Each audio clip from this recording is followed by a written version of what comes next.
আসসালামু আলাইকুম। নাহমাদুহু ওয়া নুসাল্লি আলা রাসূলিল কারীম, আম্মা বা'দ। ফাআউযু বিল্লাহি মিনাশ শাইতানির রাজীম। বিসমিল্লাহির রহমানির রহিম। কুল্লু নাফসিন যায়িকাতুল মাউত। সাদাকাল্লাহুল আযীম। আমাদের প্রত্যেকটা প্রাণীর মৃত্যু হবে, মৃত্যু অনিবার্য। সকলে, আমার, আপনার এবং দুনিয়াতে আরো যারা আছে সকল মানুষেরই মৃত্যু।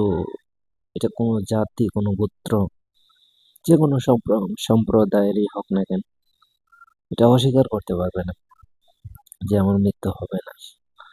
আমি শুনেছিলাম, এটা সত্য কিনা জানি না, মাইকেল জ্যাকসন নাকি 150 বছর হায়াত পর্যন্ত অনেক চিকিৎসক নিয়োগ দিয়ে রাখছিল, যারা তাদের সর্বক্ষণ চিকিৎসা দিয়ে রাখতো এবং আহ, একটা খাবার নাকি কয়েকবার করে টেস্ট করে তারপরে খেত, এরকম। তো যাই হোক, সেও কিন্তু বাঁচতে পারেনি 150 বছর। তো এরপরে হচ্ছে কি একটা, কি জানি, জাহাজ ছিল না, আহ আল্লাহর সাথে নাকি করছিল, চ্যালেঞ্জ করছিল যে কোনোভাবে এই জাহাজকে ডোবাতে পারবে না। শেষে কিন্তু ডুবে গেছে। সে জাহাজটা অনেক বড় জাহাজ, আমার খেয়াল আসতেছে না। তো আল্লাহ কিন্তু সবার উপরে। তো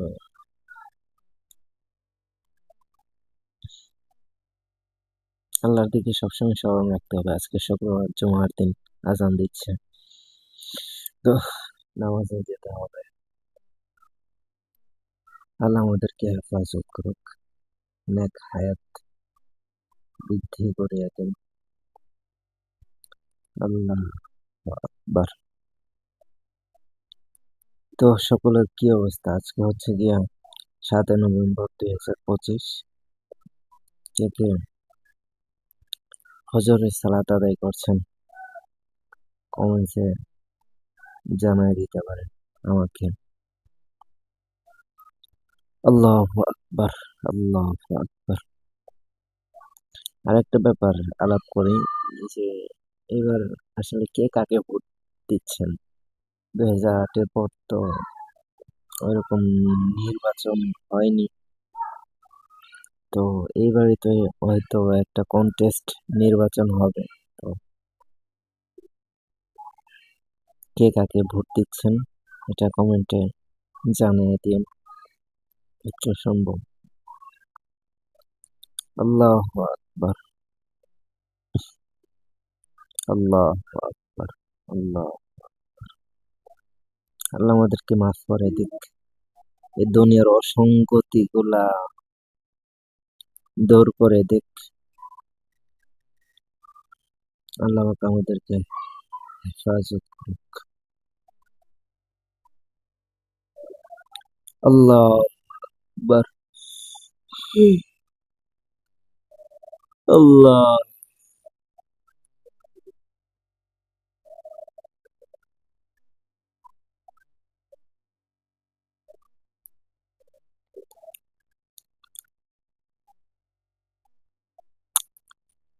সূরা আল আরফ, আয়াত নাম্বার 64। এই আয়াতের কিছু ব্যাখ্যা শোনাই আপনাদেরকে। আমি মাহাদি হাসান। দোয়া করবেন আমার জন্য, যাতে দিন নিয়ে কবরে যেতে পারি, এটাই জীবনের লক্ষ্য। আর দুনিয়াতে যে কয়দিন আছে ভালোভাবে যেন বাঁচতে পারি, সুস্থভাবে বাঁচতে পারি, এবং দুনিয়ার কারো কাছে যাতে মাথা নত না করতে হয়, সেই দোয়াটাও চাই এবং আমি চেষ্টা করি। আল্লাহ তাআলা পরিপূর্ণতা দান করুক। বিখ্যাত মুফাসসির ইবনে কাসির রহমাতুল্লাহি আলাইহি ও কুরতুবী রহমাতুল্লাহি আলাইহি এই আয়াতের ব্যাখ্যায় বলেছেন, আপনারা আয়াতটা দেখে নিন। সূরা আরফ ৮ পারায় হয়তো আছে, 54 নম্বর আয়াত, 51, 52, 53, 54 নম্বর আয়াত। হ্যাঁ, এই 6 দিনের সুশাংস শেষাংশই ছিল জুমাবার। শেষাংশ, সরি, শেষাংশই ছিল জুমাবার।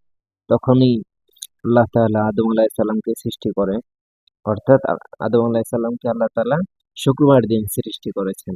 মনে রাখবেন, হ্যাঁ।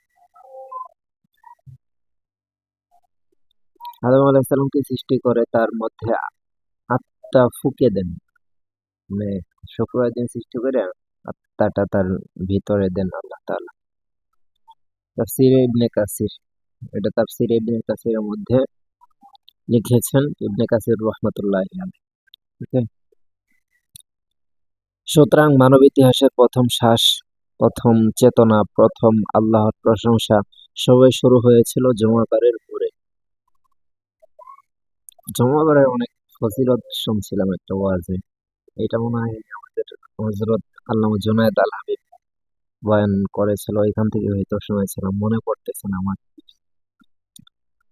তো যাই হোক, আহ আরেকটা কথা, এভাবে আপনারা এপিসোড পাবেন প্রত্যেকদিন আমার ইউটিউব চ্যানেলে। চাইলে সাবস্ক্রাইব করে রাখতে পারেন, ভিজিট করে রাখতে পারেন, ইনশাআল্লাহ।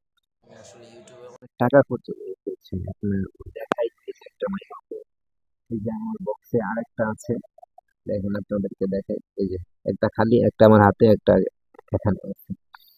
এইটা কিছুদিন আগে আমি 1500 টাকা দিয়ে কিনছি, এটা অনলাইন পেজ থেকে নিয়েছি।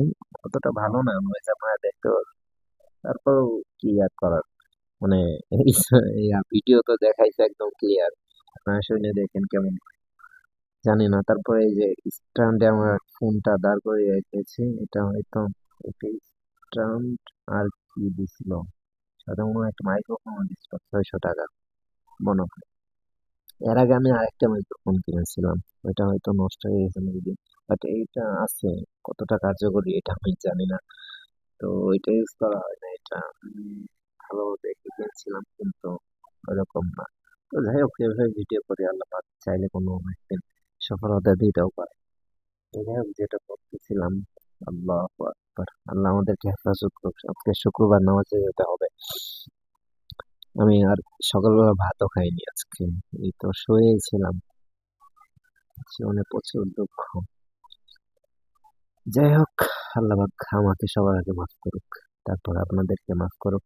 আল্লাহ, কিন্তু কোরআনে একটা আয়াত আছে যে সবার আগে তুমি ভালো হও, তারপর তোমার ফ্যামিলিকে ভালো করো, তারপর মানুষ, মানে অন্যদের কথা ভাবো। সবার আগে তুমি ভালো হও, তারপর তোমার ফ্যামিলি, ভাই বোন, সন্তান, এদেরকে ভালো করো, তারপর মানে অন্য মানুষ, এরকম। তো সেই দোয়াটাই করছি। আমি নিজে আসলে অতটা ভালো না, যেভাবে ভালো হওয়া দরকার সেভাবে তো আর ভালো না আমি।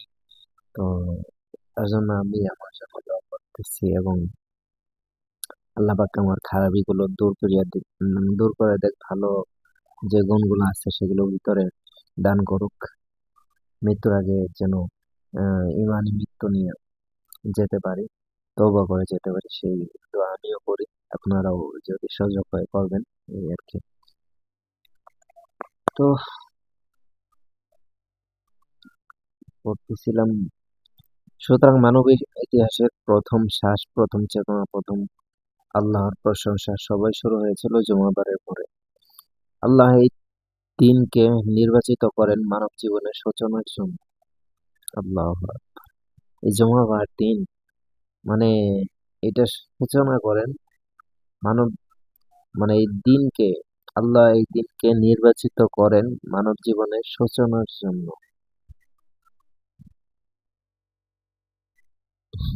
বুঝছেন কিছু? আমি আগে, মানে এগুলা পড়া অবস্থা না এখন, একটু একটু হয়তো বুঝি, আমি জানি না কতটুকু বুঝি, তবে বলা যায় যে একটু একটু বুঝি। মানব জীবনের সূচনার জন্য, শুরুর জন্য আল্লাহ তাআলা শুক্রবার দিনটাকে নির্বাচিত করেন। মানে সপ্তাহে যে আরো 7 দিন না 8 দিন, আমি আসলে হিসেবটা এখনো জানি না, সপ্তাহে 7 দিনেই মনে হয় ইয়া হয়। হ্যাঁ, 7 দিনই।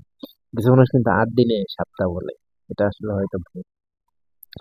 তো যাই হোক, মানে আরো যে 6টা দিন আছে, এদের মানে এই দিনগুলোতে, মানে এই দিনগুলাতেও তো মানব জীবনে শুরু করতে পারতো, যেমন শনিবার, শুক্রবার, রবিবার, এই দিনগুলাতেও তো মানব জীবনে শুরু করতে পারতো, মানে আদম আলাইহিস সালামকে সৃষ্টি করতে পারতো, কিন্তু করে নাই। কোন দিনটাকে আল্লাহ তাআলা নির্বাচিত করেছেন? শুক্রবার দিন, অর্থাৎ শুক্রবারের বরকত এমনিতেও বেশি। একটা কথা আছে যে মানে গরিবের হজের দিন নাকি শুক্রবার। Be careful. ওকে। তো যাই হোক, আহ কোথায় রাখলাম?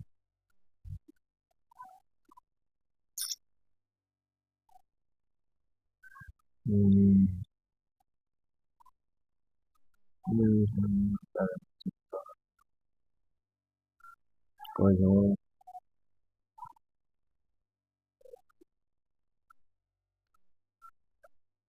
আল্লাহ এই দিনকে নিয়োজিত করেন মানব জীবনের সূচনার জন্য, হ্যাঁ। কারণ এটি ছিল রহমত ও নূরের দিন। কত বরকতপূর্ণ দিন, আল্লাহ আকবার। কারণ এটি রহমত ও নূরের দিন বলা হয়েছে তাফসির ইবনে কাসিরের মধ্যে। আমার কথা না কিন্তু এগুলা, ভাই আমি কম দামি মানুষ, ছোট মানুষ, এগুলো আমার কথা ভেবে ইগনোর করবেন না। এটি লিখেছেন তাফসিরে ইবনে কাসির রহমতুল্লাহি আলাই। তাফসিরে ইবনে কাসিরের মধ্যে লিখেছেন। তো আপনি চিন্তা করে দেখেন ওনারা কত বড় মাপের। আমি তো জাস্ট পড়ছি আর কি, আপনাদেরকে শোনাচ্ছি। রহমত ও নূরের দিন বলা হয় শুক্রবার দিনকে, অথচ এই দিনে কত মানুষ খারাপ কাজ করে। কারণ শুক্রবার না সাপ্তাহিক ছুটির দিন, তাই খারাপ কাজ করে। আল্লাহ আমাকে সহ সবাইকে হেফাজত করুন, দোয়া করি। আমি দোয়া করি আল্লাহ যতটুকু চান ততটুকুই তো কবুল করবেন, তাই না? তো যাই হোক, আর এই দিনটা কিন্তু অনেক কঠিন, মানে জামানা হিসেবে অনেক কঠিন। আপনারা জানেন কিনা জানি, রাসূলুল্লাহ সাল্লাল্লাহু আলাইহি সাল্লাম বলেছেন যে শেষ জামানা, এটা কিন্তু শেষ জামানা চলতেছে। তো শেষ জামানায় মানুষের ঈমান রক্ষা করা এতটাই কঠিন হবে, যেরকম কঠিন হয় মানুষের হাতের তালুতে জ্বলন্ত কয়লা রাখাটা যেরকম কঠিন। কেউ রাখতে পারবেন? আমি পারবো না, আপনারা পারবেন কিনা জানি না। তো জ্বলন্ত কয়লা হাতের তালুতে রাখা যেরকমটা কঠিন, ঠিক সেরকমটাই কঠিন মানুষের ঈমান রক্ষা করা। তো ভেবে দেখেছেন কত কঠিন। তো যাই হোক, আহ, দ্বিতীয় নাম্বার কথা হচ্ছে নবীদের ইতিহাসে জুমাবারের ছায়া। ইতিহাসের পাতায় আমরা দেখি প্রায় সব নবীর জীবনে জুমাবারের সঙ্গে কোনো না কোনো গুরুত্বপূর্ণ ঘটনা জড়িত। কি বলেছে? নবী করিম সাল্লাল্লাহু আলাইহি সাল্লামদের যে একটা জীবনী আছে, সেই জীবনী দিকে খেয়াল করলে দেখা যায় যে তাদের জীবনে কোনো গুরুত্বপূর্ণ ঘটনা মানে এই জুমার দিনের সাথে সাংঘর্ষিক মানে ঘটনা জড়িত আছে জুমার দিনের সাথে তাদের জীবনের মধ্যে, এটাই বলছে। যেমন নূহ আলাইহিস সালামের যুগে যখন পৃথিবী প্লাবনে তলিয়ে যাচ্ছিল, তখন তার নৌকা যদি পর্বত এই স্থির হয় জুমাবারের দিন,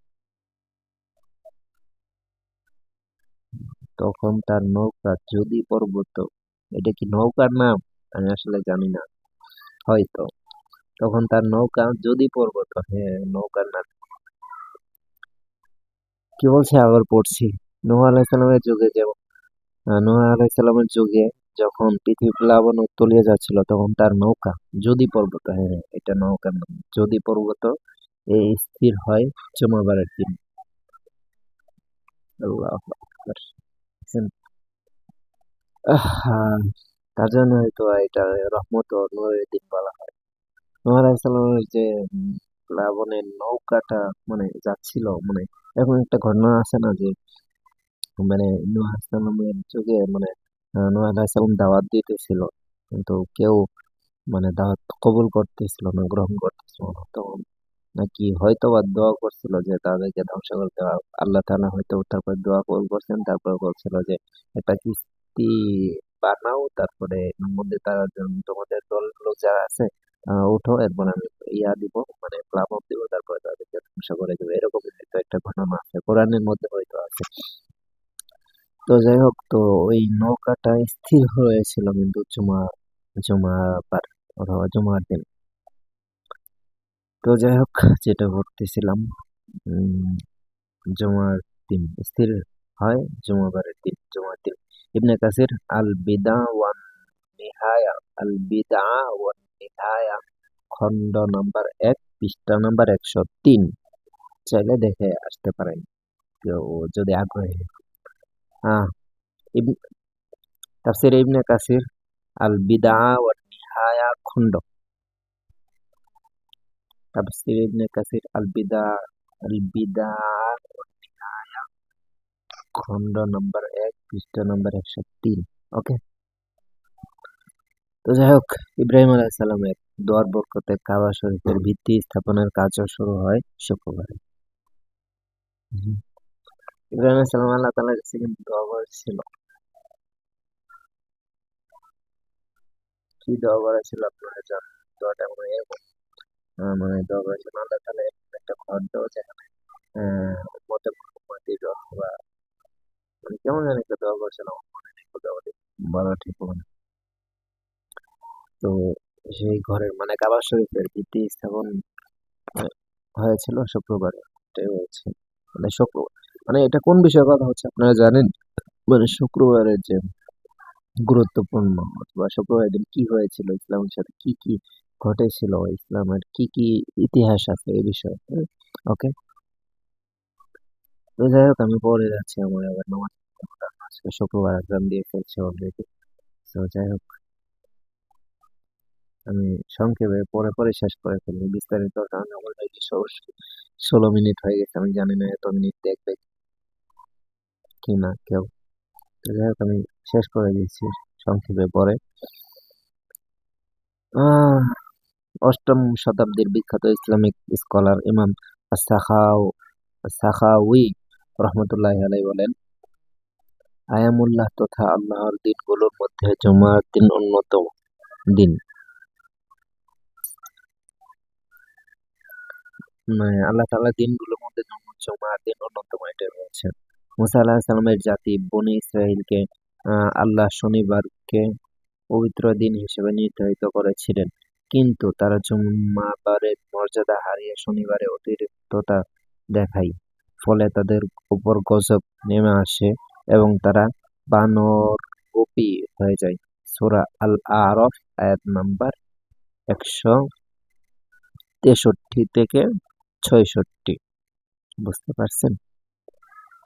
এই ঘটনাগুলো প্রমাণ করে জুমাবার কেবল ইবাদতের দিন নয়, এটি ইতিহাসে নবী প্রেরিত চেতনার দিন, যা ভুলে গেলে জাতি পথ হারায়। 3 নাম্বার, নবীজির যুগে জুমাবারের বিপ্লব। এটা পরে শেষ করে দেব আমি। হ্যাঁ, রাসূলুল্লাহ সাল্লাল্লাহু আলাইহি সাল্লাম মদিনায় হিজরতের পথে কয়েকদিন কুবায় অবস্থান করেন। এরপর শুক্রবার সকালে তিনি মদিনার দিকে রওনা হন এবং মদিনায় পৌঁছার আগে বনু সালিম ইবনে আউফ গোত্রের এলাকায়, যা ওয়াদি রানুনা নামে পরিচিত, প্রথম জামাত আদায় করেন। তাই ইসলামের ইতিহাসের প্রথম রাষ্ট্রীয়ভাবে অনুষ্ঠিত জুমার নামাজ আসিরা ইবনে হিশাম ও তাই ইসলামী ইতিহাসের প্রথম রাষ্ট্রীয়ভাবে অনুষ্ঠিত জুমার নামাজ। কি লিখছে এটা? আমি নিজেই বুঝলাম না, আপনি কি বুঝলেন? কি এবং মদিনায় পৌঁছার আগে বনু সালিম ইবনে আউফ গোত্রের এলাকায় প্রথম জুমার জামাত আদায় করেন। তাই ইসলামী ইতিহাসের প্রথম রাষ্ট্রীয়ভাবে অনুষ্ঠিত জুমার নামাজ।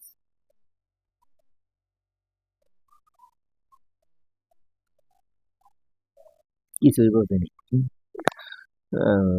মানে এরকম তো বুঝে গেছে। উম, কি বুঝে আমি, sorry, থাকা লাভ নাই। এনে একটা বানানো বলতেছে, তাই হইব না, এনতেছে টাই। টাই আবার শব্দ কি ভাই? যাই হোক, এটা বাদ। এর আগে মক্কায় জুমার নামাজের আনুষ্ঠানিকতা ছিল না। ও আচ্ছা, কারণ সেখানে মুসলমানরা সংখ্যায় ছিল অল্প এবং সামাজিক চাপ ছিল প্রবল। কিন্তু মদিনায় হিজরতের পর নবীজীর প্রথম উদ্যোগগুলোর একটি ছিল জুমা নামাজকে সমাজের কেন্দ্রবিন্দু করা। কারণ জুমা কেবল নামাজ নয়, এটি ইসলামী সমাজের রাজনৈতিক, সামাজিক ও আত্মিক ঐক্যের প্রতীক। ওই যে আছে না, এই যে এখানে তো রাসূলুল্লাহ সাল্লাল্লাহু আলাইহি ওয়াসাল্লাম মদিনায় হিজরতের পথে কয়েকদিন কুবায় অবস্থান করেন। এরপর শুক্রবার সকালে তিনি মদিনার দিকে রওনা হন এবং মদিনায় পৌঁছার আগে বনু উম, সালিম ইবনে আউফ গোত্রের এলাকায় প্রথম জুমার নামাজ আদায় করেন। মানে ওই গোত্রটার মধ্যে প্রথম রাসূলুল্লাহ সাল্লাল্লাহু আলাইহি ওয়াসাল্লাম নামাজ পড়ছে না, এরপর থেকেই মানে ওইটা প্রতিষ্ঠিত হয়, মানে সবাই একত্রিত নামাজ পড়ছে আর কি, এটাই বোঝাইছে। এর আগে পড়ে নাই, কারণ ওইখানে সামাজিক চাপ ছিল অনেক এবং মুসলিমদের সংখ্যা কম ছিল। এই আর কি, হুজুর সাল্লাল্লাহু আলাইহি ওয়াসাল্লাম নামাজ পড়ার পরে এটা প্রতিষ্ঠিত হয়েছে আর কি। এই আর কি। তো হাদিসে এসেছে মান তারাকা সালাসু, এটা পরে শেষ করবো আমি। মান তারাকা সালাসু জুম্মাইন তাহাউ তাহাউনা বিহা তবা আল্লাহু আলা কলবি, যে ব্যক্তি ৩ জুমা ইচ্ছাকৃতভাবে বাদ দেয়, আল্লাহ তার হৃদয়ে সিলমোহর বসিয়ে দেন। এটা বয়ান করেছিল, শুনছিলাম মিজানুর রহমান কিছুদিন আগে, 2 দিন আগে মনে হয়। সিলমোহর বসিয়ে দেন। মান তারাকা সালাসু জুমাইন তাহাউনা বিহা তবা আল্লাহু আলা কলবি, যে ব্যক্তি 3 জুমা ইচ্ছাকৃতভাবে বাদ দেয়, আল্লাহ তার হৃদয়ে সিলমোহর বসিয়ে দেন। আবু দাউদ হাদিস নাম্বার 1052। ওকে, তো এখানে আরো অনেক হাদিস আছে, পড়তে পড়তে দিন চলে যাবে। তো আজকের ভিডিও শেষ করছি এখানে। আল্লাহ হাফিজ, আসসালামু আলাইকুম। সকলে আমার জন্য দোয়া করবেন। বেঁচে থাকলে দেখা হবে নেক্সট কোনো ভিডিওতে। আসসালামু আলাইকুম।